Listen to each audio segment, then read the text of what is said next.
जय साथियों, GS study world में आपका स्वागत है। फिर हम आज उपस्थित हुए आपके समक्ष एक नया वीडियो लेकर, जिसमें हम बात करेंगे आपको शब्द विचार पे। हम वर्णमाला या वर्ण खत्म कर चुके हैं। हम उम्मीद करते हैं कि आप लोग हमारे वीडियो जरूर देखे होंगे, नहीं नोट डाउन भी किए होंगे, और हमारे साथ बने रहिए। आपका पूरा सिलेबस कवर कराया जाएगा। हिंदी बुक हो तब और हिंदी व्याकरण हो तब पूरा सिलेबस कवर कराया जाएगा। बस आप हमारे साथ जुड़े रहिए। आज हम शुरू करने वाले हैं शब्द विचार। शब्द विचार भी महत्वपूर्ण रखता है, बहुत महत्वपूर्ण है। बस आप इसके साथ जुड़े रहना जरूरी है आप लोग सबके लिए। नहीं, यहाँ देखते हैं शब्द किसे कहते हैं। शब्द वर्णों या ध्वनियों के सार्थक मेल को शब्द कहते हैं। वर्णों या ध्वनियों के सार्थक मेल को शब्द कहते हैं। वर्ण और ध्वनि दोनों का मेल होना चाहिए। नहीं, वर्ण या ध्वनि, हम तो पीछे वर्ण आपको पढ़ावे किए हैं और ध्वनि पढ़ा दिए हैं। ध्वनि किसे कहते हैं? जिसका क्या खंड या टुकड़ा नहीं किया सकता है, ध्वनि तो हम बता चुके हैं। और नहीं ध्वनि हो गया, नहीं जब खंड टुकड़ा करना आसान नहीं है। जैसे र हलंत हो गया, व हलंत हो गया, स हलंत हो गया, ये नहीं हो सकता है। और क्या है, वर्ण को एक शब्द ले लेंगे, वर्ण कहा जाएगा। तो वर्णों और ध्वनियों के सार्थक मेल को हम क्या बोलते हैं? शब्द कहते हैं, शब्द बोलते हैं। नहीं, जैसे में देखिए गाय, घर, रोटी, और भी बहुत सारे शब्द, जितने भी शब्द आप लेना चाह ले सकते हैं। लेकिन एक बात में ध्यान रखने की जरूरत है कि सार्थक मेल होना चाहिए। सार्थक मेल होना उसके अनिवार्य है। यहाँ पे लिख रहा है सार्थक मेल, और वर्णों और ध्वनि का होना चाहिए सार्थक मेल। और इसमें कोई भी ऐसा शब्द आता है जिसमें वर्ण और ध्वनि का मेल नहीं होगा, ऐसा हो नहीं सकता है। उसका मेल होना चाहिए, तो सार्थक मेल होना चाहिए, अन्यथा वह शब्द निरार्थक हो जाएगा। निरार्थक हो जाएगा तो क्या कहलाएगा? वर्ण विचार सारे उसको नहीं कर पाएंगे, उसको शब्द नहीं करेंगे। अब ध्यान से समझे, यहाँ पे शब्द कोई बार का टर्म नहीं, बहुत आसान है, आप ध्यान से लिखते रहिए बस। शब्द को हम डिवाइड करते हैं चार भागों में। चार भाग डिवाइड किए। पहला तत्सम, तद्भव, देशज और विदेशज। और हम पहला का बात करें तत्सम का, नहीं तो तत्सम क्या होता है? संस्कृत का जो मूल शब्द होता है उसको हम हिंदी में प्रयोग करते हैं। संस्कृत का मूल शब्द उसका हम हिंदी में प्रयोग करते हैं। जैसे हम देखते हैं यहाँ पे, इसमें हो जाएगा पुस्तक, पुष्प, नहीं और बहुत सारा शब्द हो सकता है, जिसमें और भी हो सकता है, कुछ हो सकता है। और तालाब हो सकता है शायद, नहीं लेते हैं। और बहुत से शब्द आते हैं, बताते हैं आपको। तो ऐसे बहुत से ऐसे शब्द होंगे जो शब्द संस्कृत का तो है, लेकिन उसका प्रयोग हम कहाँ करते हैं? हिंदी में। इसे भी हो जाएगा, नहीं क्या हो जाएगा? हम तो बोलते हैं ना जी, ऐसे तो बोलते हैं उसको घर, लेकिन संस्कृत का शब्द है तो हम उसका इस्तेमाल कहाँ कर रहे हैं? तत्सम।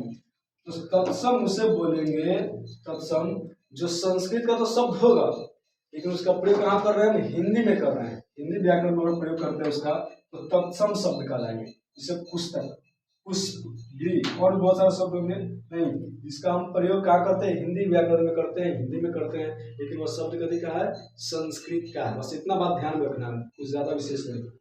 तद्भव, तद्भव क्या होता है? जो संस्कृत का विग्रह हुआ रूप होता है। अब संस्कृत का ना तो तत्सम कह सकते हैं, हम कह सकते हैं तत्सम का विग्रह हुआ रूप होता है, वही क्या कहलाता है? तद्भव कहलाता है। जैसे हम लोग लिखते हैं यहाँ पे अग्नि, अग्नि लिख दिए, तो ये किसका शब्द है? तो संस्कृत का शब्द है अग्नि, नहीं लेकिन हम लोग क्या करते हैं? इसका घात रूप बिगाड़ देते हैं, रूप बिगड़ जाता है, उसको जो बोलते हैं आग बोलते हैं, तो बोलते हैं आग। तो ये शब्द क्या हो गया? ये तो शब्द था पहले अग्नि, ये तो शब्द संस्कृत का मतलब तत्सम शब्द है, लेकिन इसका प्रयोग अभी कहाँ हो रहा है? रूप बिगड़ गया हुआ है, ये हो गया कभी आग। जिसे पहले होता था हथ, हथ से जो हथ है ये क्या है? बिगड़ा हुआ रूप है, नहीं। और हाथ, हाथ जो शब्द है इससे बन जाएगा हाथ। हाथ जो शब्द है ये बिगड़ा हुआ रूप है। हाथ तो एक शब्द है, स्पेशल शब्द है, संस्कृत का शब्द है, लेकिन इससे बिगड़ा हुआ रूप कथी बन गया हुआ है? हाथ। और हम बात करें कपूर,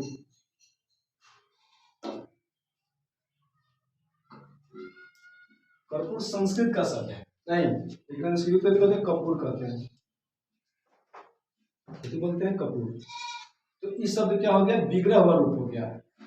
इधर वाला जितना भी शब्द दिया गया हुआ है संस्कृत का शब्द है, और जो इधर वाला ये सब क्या हो गया? ये सब बिगड़ा हुआ रूप हो गया, एक तद्भव हो गया। तो पहले बता चुके हैं ये तत्सम शब्द होते हैं वह संस्कृत के शब्द होते हैं जिसका प्रयोग हिंदी में होता है नहीं। ठीक उसी प्रकार तद्भव जो है वो क्या है, तद्भव में जो तत्सम का बिगड़ा हुआ रूप होता है उसको हम क्या बोलते हैं, तद्भव बोलते हैं। तो तत्सम तो है, ये सारे शब्द क्या है, तत्सम है नहीं, लेकिन इसका बिगड़ा हुआ रूप क्या हो गया, यहाँ पे देखिए ये हो गया आग, बिगड़ा हुआ रूप है, हाथ बिगड़ा हुआ रूप है, कपूर बिगड़ा हुआ रूप है। तो यह क्या है, तद्भव हो गया। मतलब जो संस्कृत का रूप बिगड़ गया है उसको बोलेंगे तद्भव। आगे आते हैं देशज। देशज क्या है, ऐसे शब्द जिनका उत्पत्ति देश में हुआ हो, वैसे शब्द जिनका उत्पत्ति अपने देश में हुआ हो उसको हम देशज कहेंगे। इसे देहाती भाषा में बहुत से शब्द हम प्रयोग करते हैं नहीं, इसे बोलते हैं डिबिया, गाँव बोलते हैं डिबिया, चिराग बोलते हैं उर्दू में उनको नहीं। डिबिया हो गया, कुर्ता, कुर्ता हो गया, पजामा भी हो सकता है नहीं, पजामा भी हो जाएगा। उसके अलावा अति कर सकते हैं, क्या बोलते हैं उसको, पगड़ी, लोटा, ये सब क्या है, ये सब शब्द जो है देशज शब्द है जिसका उत्पत्ति हमारे देश में हुआ है नहीं। लिख दे डिबिया,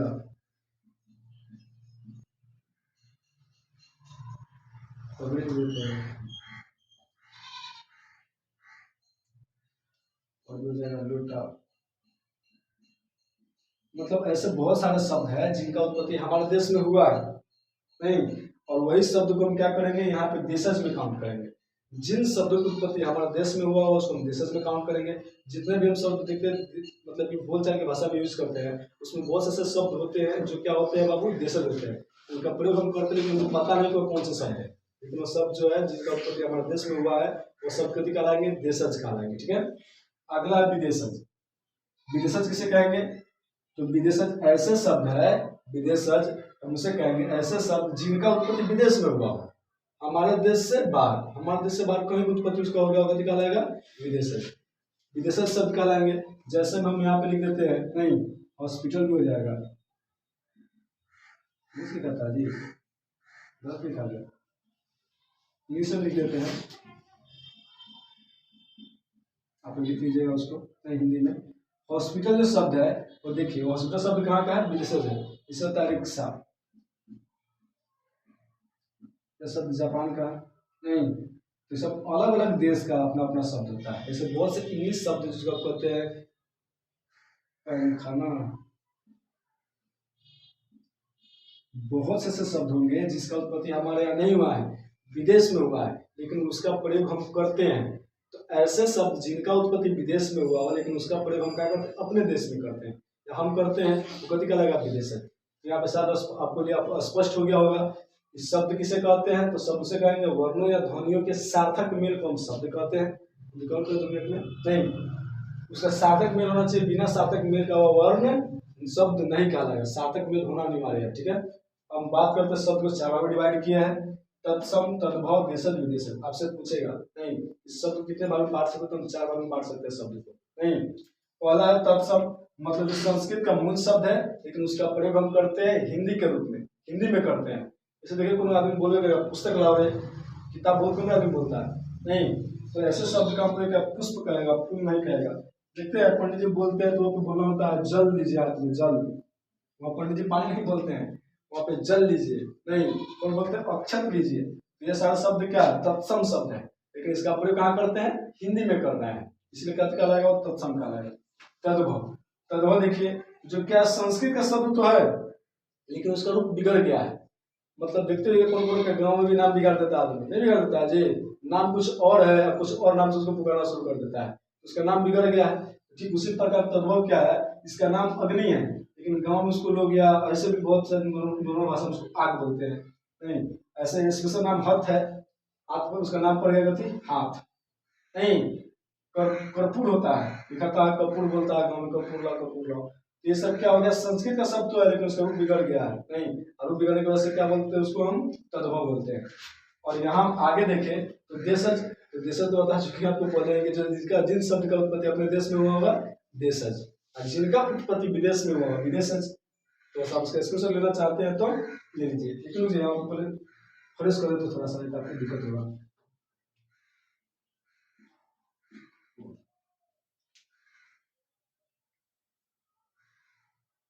आप इसका स्क्रीनशॉट ले लीजिए।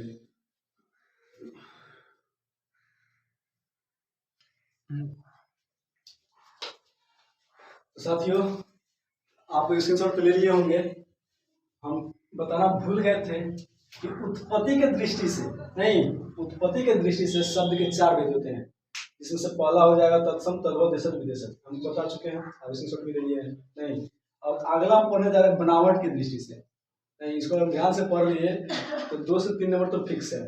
नहीं, बस आपको ध्यान से पढ़ने की आवश्यकता है। बस बनावट की दृष्टि से शब्द के 3 भेद हैं। नहीं, पहला है रूढ़, रूढ़, यौगिक और क्या है योग रूढ़। यौगिक सॉरी रूढ़, यौगिक और योग रूढ़। अब पहला की बात करते हैं तो कह रहा है क्या, जिसका खंड करने पर कोई अर्थ नहीं निकले। मतलब ऐसे शब्द इसको हम खंडित करेंगे तो कोई अर्थ न निकले। खंडित करने पर उसका कोई अर्थ न निकले। जैसे देखिए यहाँ पे खंडित किए हुए हैं, यहाँ पे लिखा हुआ है नाक। ना अलग है और क अलग है, और इसको हटा दे बीच से। ऐसे तो इसको क्या सब संदेह हो रहा है। नहीं, बीच में हटा दे इसको, तो हम इसको तोड़े अलग अलग किए हैं। इसको देखते हैं, ना का कोई अर्थ नहीं निकल रहा, धातु हो जाएगा। नहीं, लेकिन यहाँ पे तो शब्द की बात हो रहा है, अर्थ निकलने की बात हो रहा है, तो अर्थ नहीं निकलेगा। ना अलग हो गया, क अलग हो गया, कोई अर्थ नहीं निकलेगा। हम कान का करते हैं तो इसका भी सेम है प्रोसेस, इसका भी अलग और कोई अर्थ नहीं निकलता, और इसका भी कोई अर्थ नहीं निकल रहा है, और इसका भी सेम है पा न। तो इसका भी अगर हम अर्थ निकालते हैं तो ये अलग हो जाएंगे और ये अलग हो जाएंगे, दोनों अलग हो जाएंगे, लेकिन इसका कोई अर्थ विशेष रूप से प्रकट नहीं किया जा रहा है। अब फिर और यौगिक की बात करें, ये तो क्लियर हो गया ना। यौगिक की बात करते हैं, कह दूसरे शब्दों के मेल से बने होते हैं। जो यौगिक होते हैं वो दूसरे शब्द के मेल से बने होते हैं, और इनके सभी जो होते हैं, अगर खंडित करें इसको, तो इनके सभी जो अर्थ क्या होंगे, सार्थक निकलेंगे, कोई ना कोई इनका अर्थ प्रकट होगा। जैसे देखिए मैं आपको लिखे हुए घुड़सवार। घुड़सवार मतलब कि जो घोड़ा पर सवार होता है उसको घुड़सवार कहा जाता है। नहीं, जो घोड़ा को दौड़ाता है, नहीं, उसको घुड़सवार बोलते हैं। अभी तो हो गया मोटरसाइकिल पे सवार हो गया है, उसको राइडर बोलते हैं, लेकिन यहाँ पे घुड़सवार की बात कर रहे हैं। तो घुड़सवार जो है, इसको घोड़ा का वो अलग हो गया, घोड़ा और सवार अलग। इसका अर्थ निकल नहीं निकल रहा है, दोनों अर्थ निकल रहा है इसका। हम इसको तोड़े तो इसका कोई अर्थ नहीं निकला है, इसका अर्थ नहीं निकला, लेकिन इसका जितना भी हम शब्द को तोड़ेंगे इसका अर्थ निकल जाएगा। देखिए विद्यासागर, विद्या प्लस सागर हो जाएगा, अर्थ निकल रहा है, तोड़ रहे अलग अलग निकल रहा है। विद्यासागर, विद्या तो विद्या समझ में करता है, सब सागर समुद्र। यहाँ देखिए विद्यालय, विद्या प्लस आलय। नहीं, विद्यालय मतलब जहाँ विद्या को रखा जाता है, आलय उसको बोलते हैं, जैसे आलसालय, जहाँ आलसी को रखा गया आलसालय। तो ऐसे बहुत से शब्द बनते हैं। मतलब समझ गए, ये जो यौगिक है, यौगिक में हम अगर तोड़ेंगे इसके शब्द को तो उसका कोई ना कोई खंड करने पर कोई ना कोई शब्द निकलेगा, और उसका कोई ना कोई अर्थ भी होगा। बता दिया आपको। नहीं, विद्यासागर में विद्यासागर से हो गया, हिमालय में विद्यालय विद्या प्लस हिमालय है तो हिम प्लस आलय। नहीं, हिमों का क्या है, संगठन है, हिमालय का लाएगा। अगला जाता है योग रूढ़। योग रूढ़ क्या है, तो योग रूढ़ भी क्या होता है, साधारण अर्थ को नहीं प्रस्तुत करता है। साधारण तो उसको अच्छा नहीं लगता है, वो क्या करता है, विशेष अर्थ को प्रकट करता है। क्या करता है, विशेष अर्थ को प्रकट करता है। साधारण अर्थ उसको अच्छा नहीं लगता है, तो मतलब बताएगा विशेष अर्थ। उसमें साधारण बात अच्छी बात नहीं है, विशेष बात की है। ऐसे आदमी मिलेंगे जो आपसे एकदम बात करेंगे ना, आतंकवादी भाषा का प्रयोग करके बात करते हैं। नहीं, तो वैसे ही आप ये आतंकवादी की तरह बात कर रहे हैं, ऐसे कठोर कठोर शब्द के इस्तेमाल करके आवाज सुनकर है ना विचलित हो जाए, ठीक उसी प्रकार क्या करता है, योग रूढ़ करता है। ऐसे ऐसे शब्द का प्रयोग करता है, मतलब थोड़ा सा विशेष अर्थ को प्रकट करता है। जैसे हम देखिए पंकज। नहीं, पंकज का मतलब होता है कमल, जैसे अरविंद का मतलब भी कमल ही होता है। नहीं, सरोज का मतलब शायद कमल ही होता है। नहीं, कमल होता है। लंबोदर, लंबोदर गणेश जी को कहा गया है, जिनका लंबा हो उधर। नहीं, फिर आगे देखते हैं चक्रपाणी।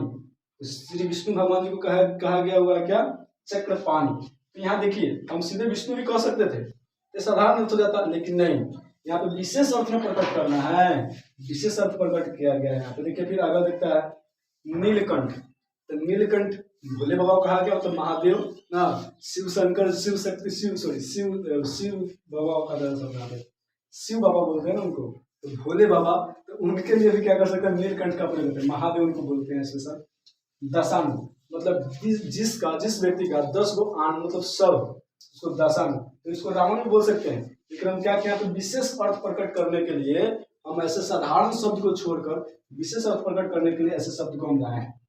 क्या तो समझ गए होंगे, योग रूढ़ में साधारण अर्थ को छोड़कर विशेष अर्थ प्रकट करता है, तो योग रूढ़ कहलाता है। जैसे आपको बता चुके हैं यहाँ पे। और भी बहुत सारे शब्द हो सकते हैं जिसको आप रिमेम्बर कर सकते हैं अपने से। यौगिक में बता दिए, यौगिक में क्या करता है, दूसरे शब्दों के मेल से बना होता है, इसका सभी शब्द क्या होना चाहिए, सार्थक होता है, निरार्थक नहीं होता है। सार्थक होगा तो जिसे यहाँ पे लिखा हुआ विद्यासागर हिमालय, हिमालय लिख लीजिए अपना से, विद्यासागर घुड़सवार है, चल जाएगा। फिर अगला बता दिए हैं, खंड करने पर कोई भी अर्थ नहीं निकलेगा, ये तो कोई ज्यादा मुश्किल नहीं है। तो हम पहला बता दिए आपको, उत्पत्ति के दृष्टि से शब्द के 4 भेद। पहला है तत्सम, जो संस्कृत का मूल शब्द होगा, बता दिए थे, फिर बता दे, रिवाइज करवा दे रहे हैं आपको रिवाइज। तत्सम होगा जो संस्कृत का मूल शब्द होगा, लेकिन हिंदी में प्रयोग हुआ तत्सम कहलाएगा। तद्भव मतलब जो संस्कृत का शब्द है, मतलब तत्सम तो है लेकिन उसका रूप बिगड़ गया है, तद्भव कहलाएगा। देशज मतलब जिन शब्द का उत्पत्ति देश में हुआ देशज, और जिन शब्द की उत्पत्ति विदेश में हुआ क्या कहलाएगा, विदेशज। इसमें डाउट नहीं होना चाहिए। और फिर हम बनावट की बात करें तो बनावट में 3 भाग में बांटे हैं, और इनको देखें, रूढ़, यौगिक और यौगिक में लिख लीजिए, और यही से क्वेश्चन आता है। सबसे पहले एक और बताएंगे आपको, अब पूछेगा आप बताइए शब्द के उत्पत्ति के दृष्टि से शब्द के कितने भेद है। इसमें याद करने की जरूरत है नहीं, 4 गो भेद है बस, 4 आपको याद करना पड़ेगा, ठीक दीजिएगा। अधिकतर वही आता है। ऐसे तत्सम तद्भव जैसे देशज आ चुका है एक दो बार, नहीं देशज की आ चुका है, लेकिन देशज विदेशज में ज्यादा उतना डिफरेंस नहीं है, आप आराम से उसको याद कर सकते हैं। बनावट के दृष्टि से शब्द कितने भेद है, 3, इसको भी याद कर लीजिएगा। अब मिलते हैं नेक्स्ट क्लास में, जय।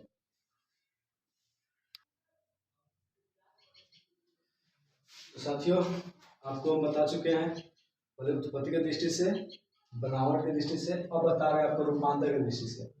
रूपांतर की दृष्टि से शब्द के कितने भेद हैं, कितने प्रकार हैं, बताते हैं। तो रूपांतर की दृष्टि से हम कहते हैं शब्द को 2 भाग में बांटा जा सकता है, विकारी और अविकारी। पहले समझते विकारी किसे कहेंगे। विकारी वैसे शब्द है मतलब जिनका रूप लिंग, कारक, वचन और पुरुष के अनुसार बदलता है। इनका रूप कैसे कैसे बदलेगा, लिंग के हिसाब से। और लिंग को बांटे नहीं, तो लिंग में बांटेंगे कि इसमें 2 होगा, एक होगा स्त्रीलिंग, एक हो जाएगा पुल्लिंग, नहीं कारक में हो जाएगा 8 गो कारक में, नहीं कर्ता, करण, करण, अधिकरण, संप्रदान सब बांटेंगे उसमें 8 गो में। वचन कितना होता है, तो वचन इसमें 2 होगा, एक वचन, 2 वचन, बहुवचन, सॉरी बहुवचन इसमें बांट सकते हैं। पुरुष भी 3 होता है, प्रथम पुरुष, उत्तम पुरुष, मध्यम पुरुष, नहीं 3 होता है। तो जो कारक, सबसे पहली बात जो विकारी है, विकारी का चेंज होना जरूरी है, इसका रूप कहीं भी परिवर्तित हो सकता है, बदल सकता है, नहीं तो सबसे पहले जो विकारी शब्द है जिनका रूप बदलेगा लिंग के हिसाब से, या तो फिर कारक के हिसाब से बदल जाए, नहीं या तो वचन के हिसाब से बदले, या तो फिर पुरुष के अनुसार बदले। इसमें से किसी के अनुसार बदल जाता है उसका रूप, तो कभी कहलाएगा विकारी। नहीं तो विकारी शब्द की बात करें तो विकारी शब्द में कौन कर दिया जाएगा, संज्ञा आ जाएगा, सर्वनाम दिया जाएगा विकारी में, विशेषण और क्या था क्रिया विशेषण। सब कुछ संज्ञा कैसे करते हैं, सर्वनाम विशेषण आगे पढ़ाने वाले से जस्ट बाद में पढ़ाएंगे, संज्ञा पढ़ाएंगे, सर्वनाम विशेषण क्रिया विशेषण पढ़ाने वाले आपको। इसमें कोई डाउट नहीं होना चाहिए। जिनका रूप बदल जाए विकारी, जिनका रूप न बदले हो जाएगा विकारी। देखिए वैसे अविकारी क्या है, अविकारी वैसे सब जिनका रूप बदलवे नहीं करता, कुछ भी आ जाए उसमें परिवर्तन होने वाली नहीं, वो सेम का सेम रहेगा, जिनका रूप में परिवर्तन नहीं हुआ। क्रिया विशेषण हो जाएगा, संबंधवाचक, समुच्चयवाचक और विस्मयादि बोधक। ये टोटल कितने हो जाएंगे, 4, जिनका रूप बदलने वाला नहीं है। टोटल कितने हुए हैं, 4। संज्ञा, सर्वनाम, विशेषण, क्रिया, इनका रूप बदल जाता है। विकारी को, अविकारी को, सॉरी अविकारी को बोलते हैं अव्यय बोलते हैं, अविकारी को हम क्या बोलते हैं, अव्यय। तो अविकारी शब्द वे है नहीं जिनका रूप नहीं बदला जा सकता किसी से भी, या तो फिर वह लिंग हो या कारक हो, वचन हो या पुरुष हो, उसमें से किसी के अनुसार नहीं बदला जाएगा, वो क्या कहलाएगा, अविकारी। तो अविकारी को अव्यय बोलते हैं क्योंकि इनका रूप चेंज होने वाला है ही नहीं, ये बदला नहीं जा सकता है। ठीक है, तो आप देख सकते हैं। और क्रिया विशेषण, संबंधवाचक, समुच्चयवाचक, विस्मयादिबोधक, इन्हीं का क्या है, पार्ट है, 4 को पार्ट हुआ। तो हम चाहें तो लिख सकते हैं ना, विकारी और क्या, अविकारी। विकारी और अविकारी को मिला दे तो टोटल कितना हो जाएगा, 4 इनका है और 4 इनका है, और टोटल को हम जोड़ दे कितना हो जाएगा, 8। तो कह सकते हैं विकारी और अविकारी शब्द टोटल कितने हैं, 4 सॉरी 8, 4 मिलाकर कितना हो गया, 8 हो गया। तो विकारी में जिनका रूप बदलेगा वे शब्द क्या है, संज्ञा, सर्वनाम, विशेषण, क्रिया, और जिनका रूप नहीं बदलेगा वह क्रिया विशेषण, संबंधवाचक, समुच्चयवाचक और विस्मयादिबोधक। नहीं, इसी के साथ आपका शब्द विचार खत्म हो गया है। ठीक है, अब चाहते तो इसका स्क्रीनशॉट ले लीजिए। अब हम आपसे मिलेंगे संज्ञा या सर्वनाम के नया कोई चैप्टर के साथ आपसे जुड़ेंगे।